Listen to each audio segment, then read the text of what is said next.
Now, a point I want to bring up is, are you a diaphragmatic breather or are you a lung breather? Ah, okay, so it's a good chance for you to start thinking about using your diaphragm for breathing. Because if we're using our lungs, it's like carrying this big weight on our chest. We're always compensating for that. And with that diaphragm breathing, you can steady everything. So homework for you is to just go try and go breathe with your diaphragm first. You get some homework too. Okay. So let's get those transitions coming through. So I want you to get your barrel moving here. Good. Nice strong lower back. That's wonderful. And I want you to try that diaphragm breathing out for me and get a clean transition down to halt. Okay? Whenever you're ready. Good. Did that feel a little bit more stable from your upper body? So try to think about it this way. You've got all this energy up in your chest, in your brain, and if you can take it all down and push it into your seat, like your seat bones, your horse feels those transitions very, very clearly, which is nice.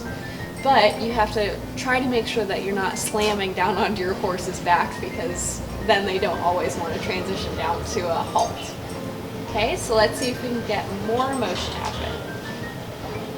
Do you ever find sometimes that has anybody ever told you wiggle with that belly a little bit, kind of belly dance? Yeah. Okay, so what you think about doing is taking those seat bones and almost rocking them back and forth rather than absorbing the motion in your upper core. That's hard. Okay, better.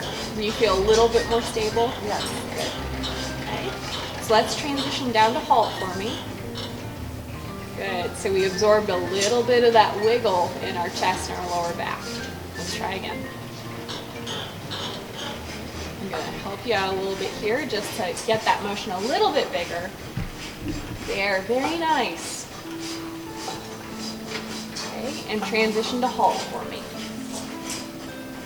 Very nice. That was wonderful. That feels so much better.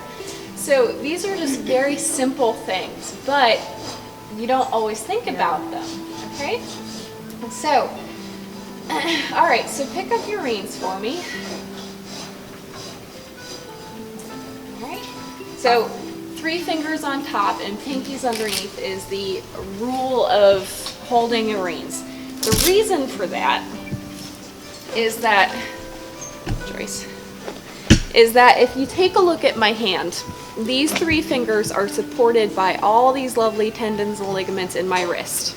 However, this little digit and this part of my hand is not supported nearly as well. So if we're applying a whole bunch of pressure to that pinky, it can snap very easily. So thinking about applying that rein pressure to the the outside of your ring finger is where you're going to have a lot more support. So that's why 3 fingers on top and pinkies underneath is the industry standard. Okay. So you've got your hand positioned correctly. You've got your elbows in front of your chest, which is appropriate because we don't want to roll our shoulders by having them behind. Now I want you to get your barrel moving for me, and let's see about those elbows. Okay. So get a little bit more motion out for me. Okay, so I want you to take a look at the bungee cords on her horse's mouth. So this is going to be her mouth right here. There's a very slight amount of bump. And if you start riding with a more advanced bit, like a double bridle, they're going to feel that leverage point just very harshly in their mouth. So what I'd like you to do is put your pinkies down on your pommel for me. Now, do you feel that immediate opening in your elbow? Yes. That's how those fancy stinking dressage riders make it look so easy, because they're following their horses without changing their position too much. So if we've got that nice opening and closing in our elbows, it's just enough following for them to feel okay with it without us wiggling all over the place. So I'd like you to pick up your hands off your pommel and see if we can recreate that same feeling. Very nice. And then put them back down for me and pick them back up. So there is no shame in practicing something with this by putting your pinkies down on your pommel. Muscle memory happens when we do something 10,000 times correctly. So if we're doing something for such a long time incorrectly, we'll develop that muscle memory, and then we have a hard time switching over to a more proper way to do it.